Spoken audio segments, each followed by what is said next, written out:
നമസ്കാരം സുഹൃത്തുക്കളെ, ഇന്നൊരു പ്രീവിയസ് ക്വസ്റ്റ്യൻ പേപ്പറിന്റെ വർക്കൗട്ടാണ്. 2021 10th മെയിൻസ് വിഭാഗത്തിൽ നടത്തിയ ICDS സൂപ്പർവൈസർ പരീക്ഷയുടെ ക്വസ്റ്റ്യൻ പേപ്പറാണ്. ഇതിൽ ആദ്യത്തെ 28 ക്വസ്റ്റ്യൻസ് നമ്മൾ മുന്നത്തെ വീഡിയോ ആയിട്ട് ഡിസ്കസ് ചെയ്ത് കഴിഞ്ഞു. ഇന്ന് ബാക്കിയുള്ള ക്വസ്റ്റ്യൻസ് ആണ്. അപ്പോൾ എന്തായാലും വീഡിയോയിലോട്ട് പോവാം. ടിപ്സ് ആൻഡ് ട്രിക്സ് ഫാമിലിയിലോട്ട് എല്ലാവരെയും വെൽക്കം ചെയ്യുവാണ്. എൻ്റെ പേര് അശ്വതി.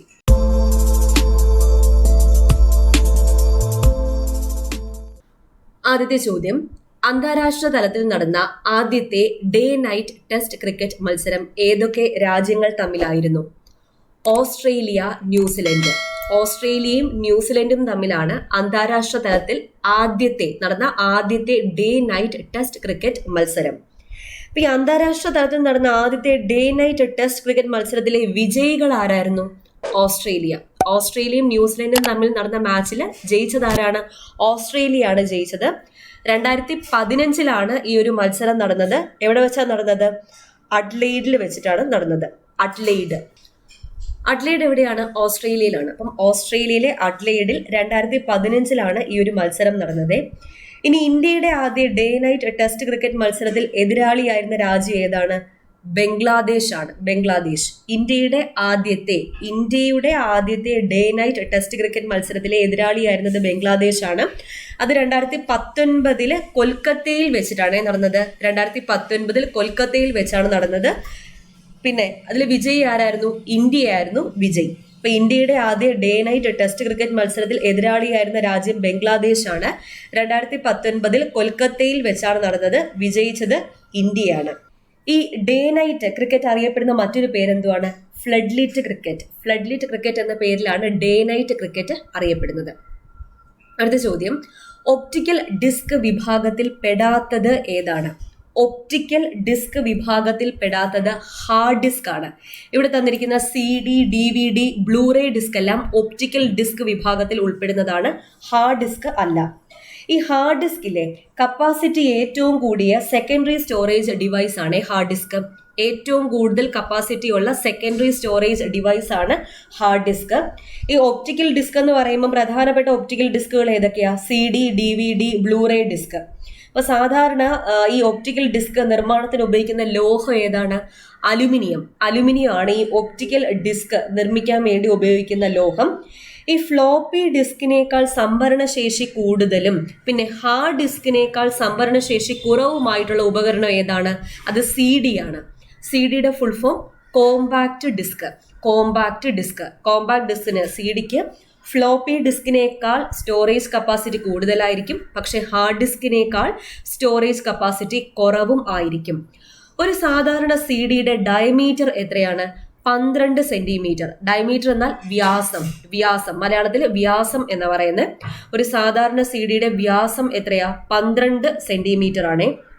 ഇനി ഈ കൂട്ടത്തില് ഈ ഒപ്റ്റിക്കൽ ഡിസ്ക് എടുത്തു കഴിഞ്ഞാൽ ഏറ്റവും ഉയർന്ന സംഭരണ ശേഷിയുള്ള ഒപ്റ്റിക്കൽ ഡിസ്ക് ഏതാ? ബ്ലൂറേ ഡിസ്ക് ആണ്. PSC പ്രീവിയസ് ക്വസ്റ്റ്യൻ ആണ്. ഏറ്റവും ഉയർന്ന സംഭരണ ശേഷിയുള്ള ഒപ്റ്റിക്കൽ ഡിസ്ക് ഏതാണ്? ബ്ലൂറേ ഡിസ്ക് ആണ്. പിന്നെ ഒരു സാധാരണ DVDയുടെ സംഭരണ ശേഷി എത്രയാണ്? 4.7 GB ആണ് ഒരു സാധാരണ DVDയുടെ സംഭരണ ശേഷി. ഇപ്പൊ ഈ CD-യിലൊക്കെ ഉണ്ടല്ലേ, ഈ വിവരങ്ങൾ സംഭരിക്കുന്നതിന് ഉപയോഗിക്കുന്ന ടെക്നോളജി ഏതാ? ലേസർ ടെക്നോളജി ഉപയോഗിച്ചിട്ടാണ് CD-യിലെ വിവരങ്ങൾ സ്റ്റോർ ചെയ്യുന്നത്. അപ്പൊ കപ്പാസിറ്റി ഏറ്റവും കൂടിയ secondary storage device hard disk ആണ്. പിന്നെ ഏറ്റവും ഉയർന്ന സംഭരണ ശേഷിയുള്ള ഒപ്റ്റിക്കൽ ഡിസ്ക് ഏതാണ്? അത് ബ്ലൂറേ ഡിസ്ക് ആണ്. പിന്നെ പ്രധാനപ്പെട്ട ഒപ്റ്റിക്കൽ ഡിസ്കുകൾ CD, DVD, ബ്ലൂറേ എന്നിവ. സാധാരണയായിട്ട് ഒപ്റ്റിക്കൽ ഡിസ്ക് നിർമ്മിക്കാൻ വേണ്ടി ഉപയോഗിക്കുന്ന ലോഹം ഏതാണ്? അലുമിനിയം ആണ് ഉപയോഗിക്കുന്നത്. അടുത്ത ചോദ്യം, നിബിൾ എന്നത് എത്രയാണ്? നിബിൾ എന്നാൽ ഹാഫ് ബൈറ്റ്. ഒരു ബൈറ്റ് 8 ബിറ്റ് ആണല്ലോ. അപ്പൊ ഹാഫ് ബൈറ്റ് എന്ന് പറയുമ്പോൾ 4 ബിറ്റ് ആണ് ഒരു നിബിൾ എന്ന് പറയുന്നത്. ഒരു നിബിൾ എന്ന് പറഞ്ഞാൽ എത്ര ബിറ്റ് ആണ്? 4 ബിറ്റ് ആണ്. അപ്പൊ ഈ ബിറ്റ് എന്നാൽ കമ്പ്യൂട്ടറിന്റെ ഏറ്റവും ചെറിയ മെമ്മറി യൂണിറ്റിനെയാണ് ബിറ്റ് എന്ന് പറയുന്നത്. കമ്പ്യൂട്ടറിന്റെ ഏറ്റവും ചെറിയ മെമ്മറി യൂണിറ്റ് ആണ് ബിറ്റ്. കമ്പ്യൂട്ടറിന്റെ ശേഷി സൂചിപ്പിക്കുന്ന അളവും ഏതാണ്? ബിറ്റ് ആണ്. അടുത്ത ചോദ്യം, ഒരു കെട്ടിടത്തിന്റെയോ ഓഫീസിന്റെയോ ഉള്ളിലുള്ള കമ്പ്യൂട്ടറുകളെ തമ്മിൽ പരസ്പരം ബന്ധിപ്പിക്കുന്ന നെറ്റ്വർക്ക്.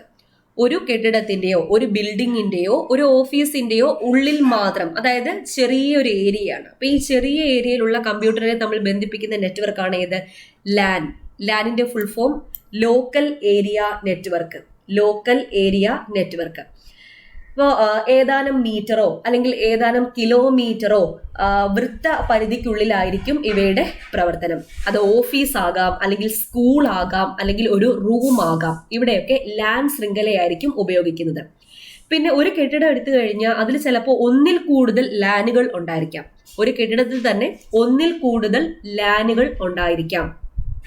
പിന്നെ ലാൻ ശൃംഖലയുടെ നിയന്ത്രണവും പരിപാലനവും ഒരു വ്യക്തിയുടെയോ അല്ലെങ്കിൽ സ്ഥാപനത്തിന്റെയോ ഉടമസ്ഥതയിലായിരിക്കും. അപ്പോൾ ഒരു സ്വകാര്യ വ്യക്തി അല്ലെങ്കിൽ ഒരു സ്ഥാപനം ഇവരുടെ ഉടമസ്ഥതയിലായിരിക്കും ലാനിന്റെ നിയന്ത്രണം, ലാൻ ശൃംഖലയുടെ നിയന്ത്രണവും അതിന്റെ പരിപാലനവും. ഇപ്പൊ ഈ കമ്പ്യൂട്ടർ ശൃംഖല, കമ്പ്യൂട്ടർ നെറ്റ്വർക്ക്സ്, അവയുടെ വ്യാപനത്തിന്റെ അടിസ്ഥാനത്തിൽ നമുക്ക് 4ആയിട്ട് തരംതിരിക്കാം. വ്യാപനം എന്ന് വെച്ചാൽ അതിന്റെ ഒരു കവറേജിന്റെ രീതിയിൽ 4ആയിട്ട് തരംതിരിക്കാം. അത് ഏതൊക്കെയാ? പാൻ, ലാൻ, മാൻ, വാൻ. പാൻ എന്ന് വെച്ചാൽ personal area network, personal area network. LAN എന്നാൽ ലോക്കൽ ഏരിയ നെറ്റ്വർക്ക്. മാൻ എന്നാൽ മെട്രോപൊളിറ്റൻ ഏരിയ നെറ്റ്വർക്ക്. വാൻ എന്ന് വെച്ചാൽ വൈഡ് ഏരിയ നെറ്റ്വർക്ക്. ഇതിൽ പാൻ കഴിഞ്ഞൊരു എക്സാമിന് ചോദിച്ചതാണ്. ഒരു വ്യക്തിയുടെ പരിധിയിലുള്ള വിനിമയ ഉപകരണങ്ങളുടെ ശൃംഖലയാണ് ഏത്? പാൻ. ഒരു വ്യക്തിയുടെ, അപ്പൊ നമ്മുടെ കയ്യിലുള്ള കുറച്ച് ലോക്കൽ ഡിവൈസസ് ഉണ്ടായിരിക്കും, അതിന്റെ ഒരു അങ്ങോട്ടും ഇങ്ങോട്ടുള്ള കണക്ടിവിറ്റി, അതിനെയാണ് പാൻ എന്നതുകൊണ്ട് ഉദ്ദേശിക്കുന്നത്. അപ്പോൾ പാൻ ശൃംഖല ഉണ്ടാക്കാൻ വേണ്ടിയിട്ട് നമുക്ക് USB ഫുൾ ഫോം എന്താണ്? Universal serial bus, USB.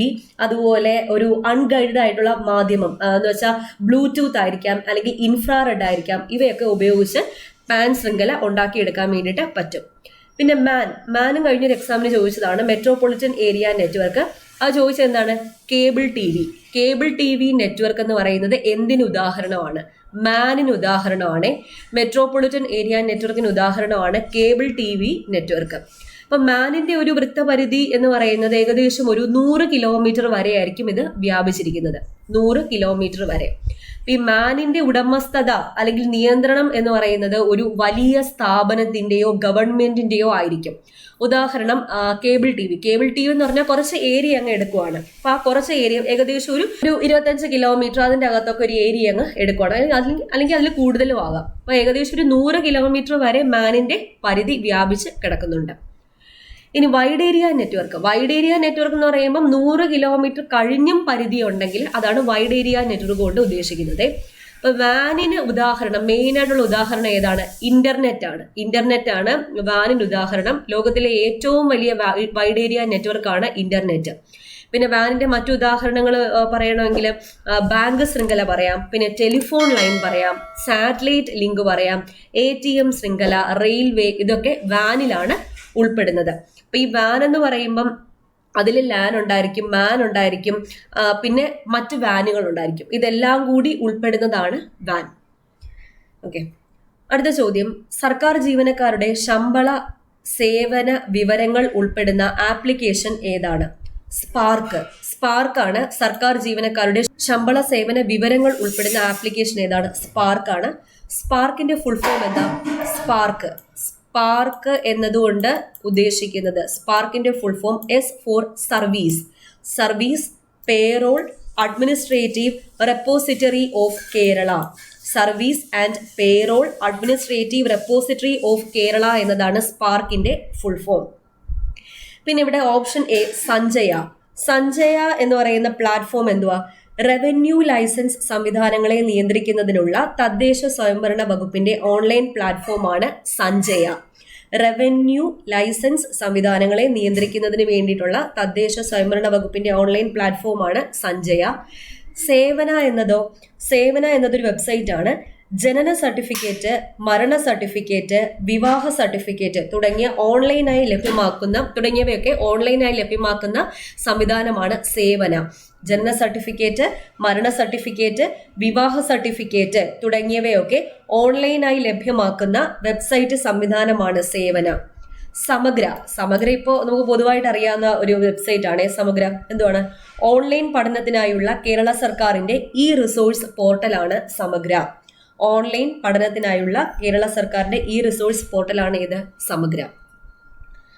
അടുത്ത ചോദ്യം, ദേശീയ വനിതാ കമ്മീഷൻ ചെയർപേഴ്സണെ താഴെ പറയുന്ന ഏത് സാഹചര്യങ്ങളിലാണ് കേന്ദ്ര സർക്കാരിന് നീക്കം ചെയ്യാൻ സാധിക്കുന്നത്?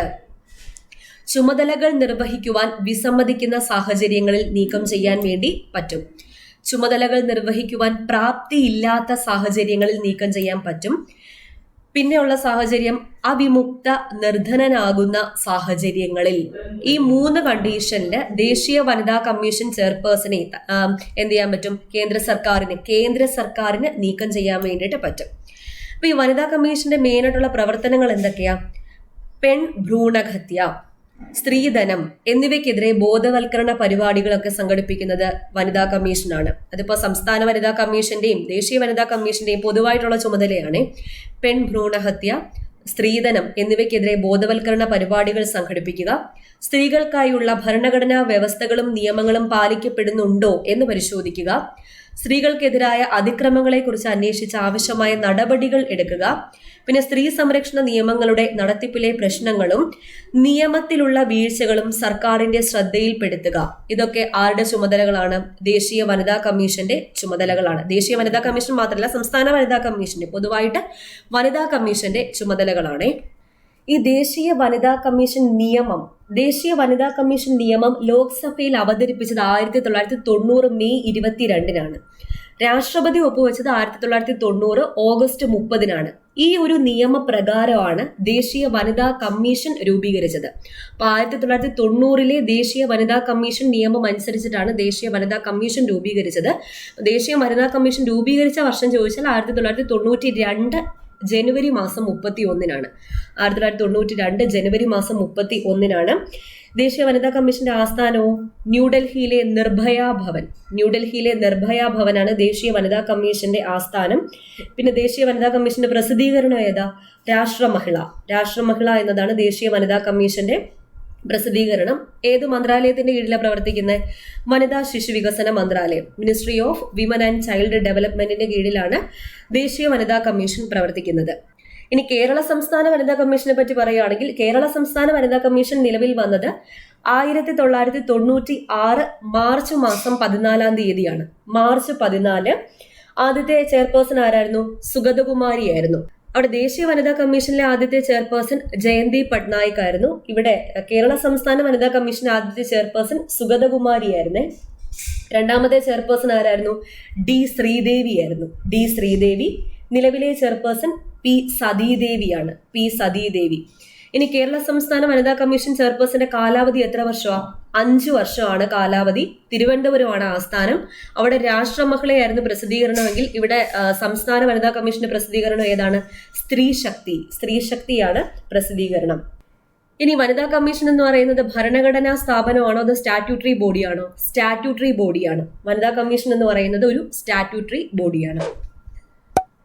അടുത്ത ചോദ്യം, താഴെ പറയുന്നവയിൽ ഏതെല്ലാമാണ് 1993-ലെ മനുഷ്യാവകാശ സംരക്ഷണ നിയമപ്രകാരം പൂർണ്ണമായും മനുഷ്യാവകാശത്തിന്റെ നിർവചന പരിധിയിൽ വരുന്നവ? പൂർണ്ണമായും വരുന്നത് ഈ പറയുന്ന സൂചനകളെല്ലാം അപൂർണമാണ്. സൂചന 4 ഉത്തരം. പൂർണ്ണമായും വരുന്നവയല്ലേ ചോദിച്ചേക്കുന്നത്, ഇതെല്ലാം അപൂർണമാണ്. ഇവിടെ മനുഷ്യാവകാശ സംരക്ഷണ നിയമപ്രകാരം ആദ്യത്തെ ഓപ്ഷൻ ജീവനും സ്വത്തിനും സംരക്ഷണം നൽകുന്ന എല്ലാ അവകാശങ്ങളും എന്ന് പറഞ്ഞിട്ടുണ്ട്. അത് അപൂർണമാണ്.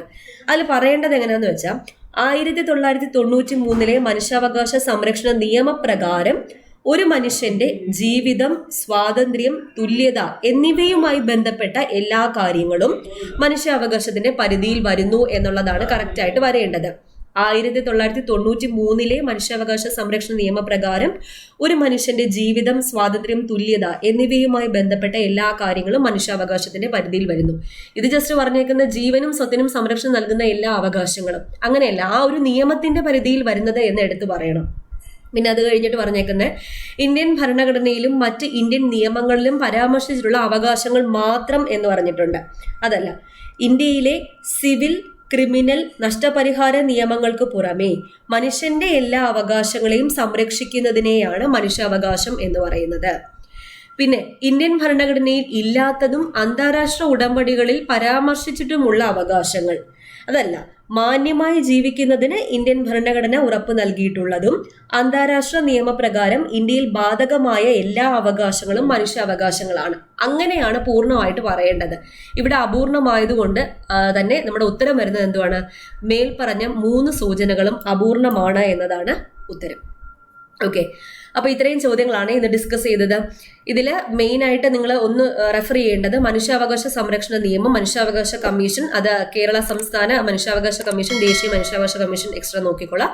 പിന്നെ വനിതാ കമ്മീഷന്റെ ഡീറ്റെയിൽസും കൂടി ഒന്ന് എക്സ്ട്രാ നോക്കിക്കൊള്ളാം. ഓക്കെ, അപ്പോൾ മനസ്സിലായി എന്ന് വിചാരിക്കുകയാണ്. വീഡിയോ ഇഷ്ടപ്പെട്ട ലൈക്ക് ചെയ്യാൻ മറക്കരുത്. പിന്നെ എല്ലാവർക്കും ഒന്ന് ഷെയർ ചെയ്ത് കൂടി കൊടുത്തേക്കാം. വീണ്ടും കാണാം. താങ്ക്